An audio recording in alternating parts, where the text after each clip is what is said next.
Yo, what's up? Welcome to another build guide. So this is gonna be a Boneshatter Slayer guide. This is a low budget build. I tried to spend as little as possible. I just spent a little bit extra for my body armor and got some forbidden flame and flesh jewels. They are the min-max of this build. If you skip those, I believe build doesn't cost 15 or maybe 20 exalt, something like that. With those, maybe goes up to 40 exalt at most. So a low budget, medium budget build in the end. This build can do any regular content easily. Just the invitations maybe formed, twisted, I don't know, Guardian farm, Shaper farm, usual Maven, Sirus. They are just walk in the park. It's super easy. I also tried to do some Uber content. Killed Maven. I believe I died like maybe 2 or 3 times, I don't know. So yeah, it is a little hard because Boneshatter needs to stack some traumas. Maven just teleports all the time. Last phase is super hard because you also need to dodge lots of stupid attacks at the same time and also lasers. So that fight is not well designed for this build. I killed Shaper, Uber Shaper I guess. You already watched those. So yeah, you can also kill a couple of Uber bosses. But you may want to play this build as a low budget if you're a casual player. Do some mapping, kill the usual bosses, again the non-Uber versions. But if you are up for a challenge, you can also kill a couple of those. So let's start. So first of all, I wanted to keep this cheap. That's why I wanted to find a unique weapon, because rare weapons are easily at least 10 exalt in this game. I searched for Cane of Kulemax, a unique weapon that can be dropped from Katarina, Betrayal boss. So at League Start, this is gonna be hard to find, so that's why you should probably not try this build as a League Start, or maybe start with another weapon. But if you skip this, everything else is actually good for League Start. Maybe you can also play this as a League Starter, I don't know. Cane of Kulemax. So what is special about this? It says percentage increased veiled modifier effect, something like that. So if you just get some good physical damage, attack speed, double damage, crit multiplier, impale chance, anything that works for physical builds, let's say crit builds, attack speed, whatever, they actually will have higher effects. So I searched for physical damage, obviously. This is a physical impale slayer build. Also attack speed, because we need to be fast, obviously. After that, I searched for some other stats, because the weapons were like 50 chaos. And no one uses this weapon, obviously, because no one uses this kind of builds plays, you know. I just searched for also a double damage and maybe impale chance, so I need to get less impale on the talent tree. In the end, this weapon was like 4 exalt. This is probably one of the best things you can find, this combination right now. You can also get crit multiplier near a unique enemy, which is like 109% something. Maybe even more with a better magnitude roll. You can also use Divine Orb to fix the weapons unveil modifier magnitude roll, by the way. So yeah, maybe not double damage while focused. That is also good for burst DPS. Again, crit multiplier near a unique enemy. So those are some good suffixes. And also attack speed is a must probably. There is also attack speed plus attack speed near a unique enemy, which is also like maybe 40%. Huge attack speed. So there are some good combinations. Just search for different Cane of Kulemax. You should probably search for DPS. So it actually lists stuff with physical damage and attack speed at the same time. Maybe search for at least 500 DPS. This weapon had 553 DPS in the end. A rare stuff can easily have 800, maybe 900. Goes up to 1000 easily, but they are actually super cheap, expensive. So if you have the budget, maybe you can just buy a rare stuff instead with at least 800 DPS, attack speed, maybe double damage, crit multiplier, good suffixes. That can obviously be better compared to this, but you need to fix your impale chance, because this way you can easily get impale, because these are cheap. I got the rest of the impale on the talent tree. I also use Dread Banner as my buff choice. That's it. So let's just explain the rest of the items. The other unique item, which is obviously again cheap, Rice Latas Coil Belt. More maximum physical attacks damage, so better, higher rolls. Less minimum physical attack damage, meaning that your lower hits are actually gonna hit even less, so that is actually bad. So that's why you need to get a better rolled, more maximum, and a worse rolled, less minimum. So I just also marked those in the picture, you can just see those. So this is what you need to get in the end. Also use attack catalysts to have better values in the end. That's it. This is the cheapest and best belt probably for any physical build. Helmet. So this is a build that uses rare items, because I wanted to make sure that the build was cheap. That's why I also kept my spell suppression chance, so I can actually be tank. If you want to achieve 100 spell suppress, because it is a little hard to get spell suppress on a melee, this kind of melee slayer, let's say, because this is not a sword build. The tough notables are on the left side of the talent tree. There are none spell suppression nodes on that part. So that means that I actually got all the spell suppression on my gear. If you want to do that, you need to search for higher tiers. But most stuff are super cheap anyways, because we didn't search for anything special. So this build also needs some dexterity and intelligence. I believe a little bit intelligence, but we need some dexterity. So on your rare pieces, you also make sure you fix that.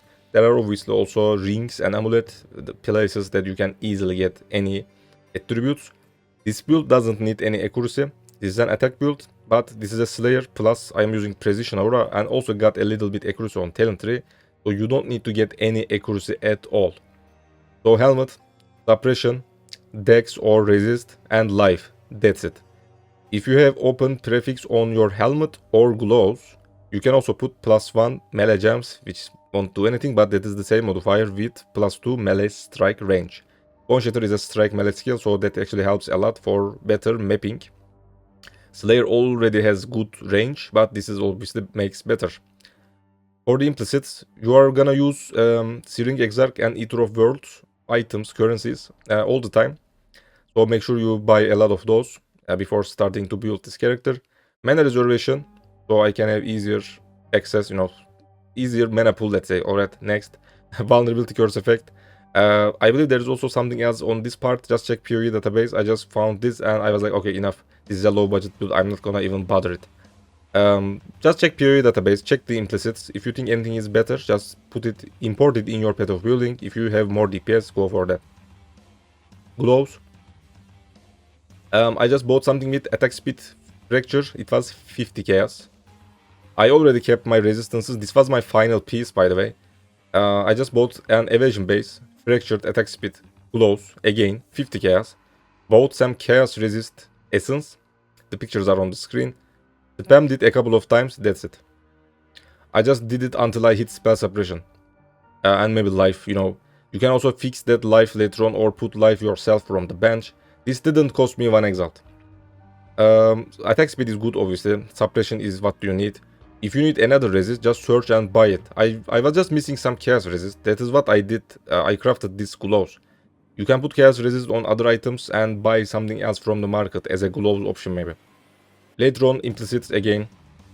This is a strike skill, so strike additional 1 is probably your best choice for better mapping and also helps with Maven invitations because there are more than one boss at the same time. And also spell suppression, that is how I kept my spell suppression. If you have better items, because I actually have tier 2 on some of my items, spell suppression. Maybe you can skip this, but this makes things super easy, that implicit. Boots, again, spell suppression, life, movement speed. Cannot be chilled with movement speed. So make sure you buy your boots as open prefix and put that movement speed cannot be chilled yourself. If you don't have the craft, obviously get help from TFT Discord's benchcraft service. They usually charge nothing, by the way. They just want you to bring the cost, that's it. Because those people actually farm vouchers and ranks in TFT. That's why they actually do that for free. So get that cannot be chilled. Because this build is not ailment immune, cannot be chilled is super important. Most endgame bosses have cold abilities. Without these boots, you are screwed, technically.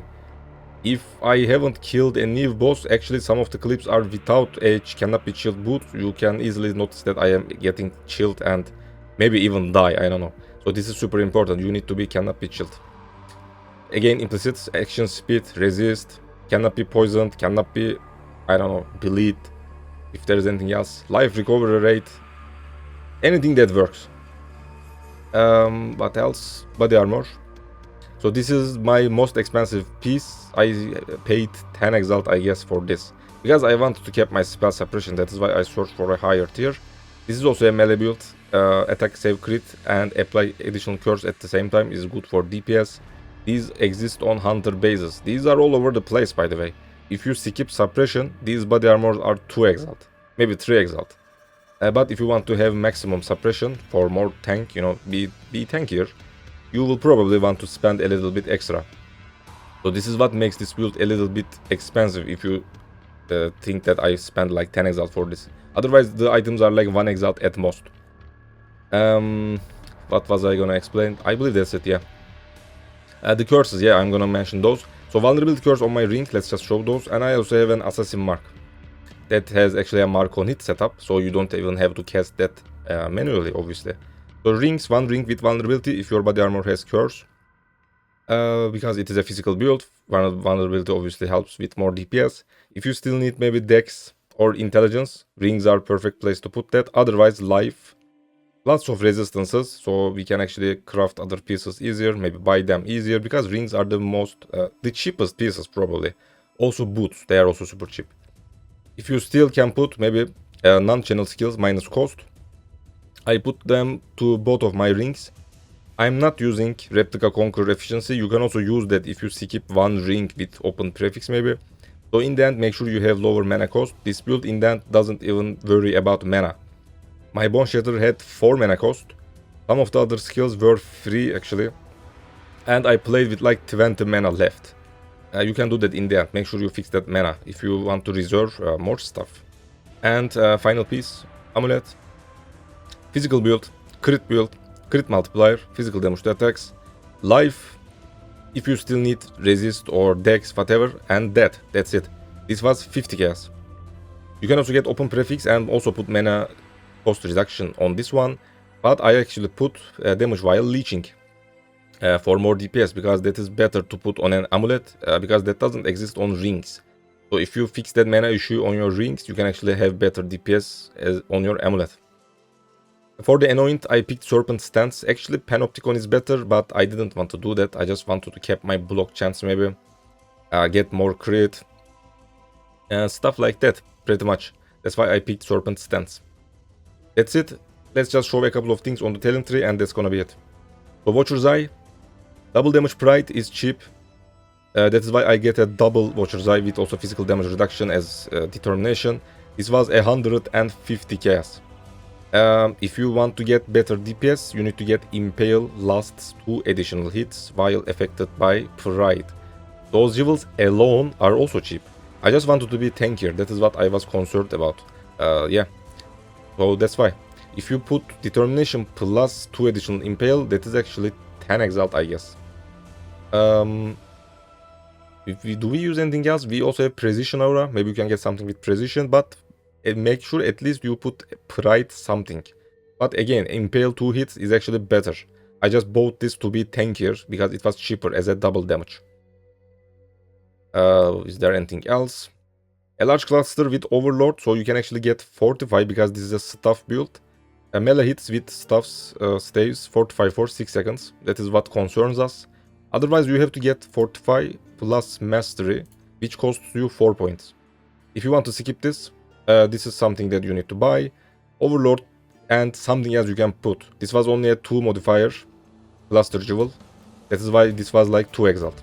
If you want to get a 3 notable Jewel with maybe a Feat to Fury also, which is nice for this build, those are like 10 Exalt.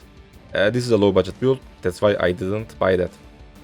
On the other jewel, cluster jewel, obviously we have Feat to Fury, Fuel the Fight, Martial Prowess. This is the best setup for Slayer builds, because Slayer has endless leech.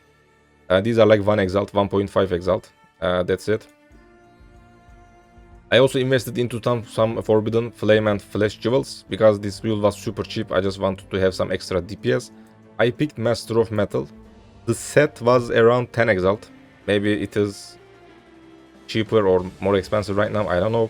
This what is this Impale additional hit, one of the best things you can get on a physical build. That is why I also explained on the Watcher's Eye. Also some decent armor. You can also get Inspirational. This has almost the same DPS but worse, but this provides more armor and other aura effects maybe. This is actually cheaper right now compared to Master of Metal, so this is also something that you can get. You can maybe get Endless Hunger to be stun immune, so you can actually skip some points on the talent tree, and also more attack speed and unaffected by bleeding. Maybe, but this is not that good. There is also Overwhelm. This is like 20 KS, I guess. Normally Kulamak has like 6 crit. With this it is 8 crit. Obviously that is base crit, so in the end you will have at least maybe like 15 additional crit strike chance with this jewel. Or just use some rare jewels, depending on your budget. There is also Arena Challenger. This is also nice, I guess, but this is probably the most expensive one if the price is still the same. Because I actually searched this for another build earlier. It was expensive, that's why I haven't bought it. So yeah, these are good options. Master of Metal, Inspirational, Arena Challenger. Overwhelm, this is one of the weaker ones. And this is also one of the weaker ones. Endless Hunger. Or again, skip these and use 2 rare jewels instead. Get crit multiplier, life, let's just check those. Attack speed 200, attack speed maybe staves. Melee multi, global multi, two-handed multi, life, any missing resist, any missing attributes. These jewels, with this is actually a 4 stat jewel, but reduce effect of curse probably don't count. Let's say 3 stat jewels, life plus DPS. These are 50 chaos. Because no one plays melee builds. Sad story. Attack speed, multi, life, dex. Because this had dexterity, I believe I paid 100 chaos for this. What is this? The tough attack speed, multi-life. This was again 50 chaos, 60 chaos. No one buys this because no one plays stave builds, maybe two-handed builds. Cheap build in the end. Still does the usual content and kills a couple of uber bosses. That's it. Thanks for watching. Don't forget to subscribe. Make sure you are in my Discord if you want to chat with me, ask questions, whatever. If you want to support the channel, you can check my Patreon. And I appreciate everyone who does that. Thanks for watching. I will see you later. Bye bye.